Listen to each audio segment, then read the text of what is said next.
वालेकुम। Hello friends, अगर आपने इस चैनल को सब्सक्राइब नहीं किया तो सब्सक्राइब कर लें और लाइक करना ना भूला करें। और कमेंट्स में अगर आपका अपना कोई शेयर होता है तो मुझे सेंड कर दिया करें, तो मैं उसको अपलोड कर दूँगा। और मेरी ज़िंदगी की 2 लाइनें जो मुझे बहुत पसंद है वो आपको मैं पेश कर रहा हूँ। सुहानी चांदनी रातें हमें सोने नहीं देती, सुहानी चांदनी रातें हमें सोने नहीं देती, तेरी वो प्यार भरी बातें हमें सोने नहीं देती। Thank you. ना चाहो इतना हमें चाहतों से डर लगता है, ना आओ इतना करीब जुदाई से डर लगता है।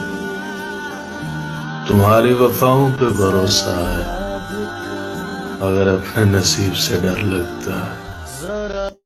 जितना तुझे किसी ने चाहा भी ना होगा उतना तो सिर्फ तुझे मैं याद करता हूँ। भरोसा तो अपनी सांसों का भी नहीं जितना मैं तुझ पे करता हूँ। दिल पत्थर का इसमें कोई हलचल हो, सनम पे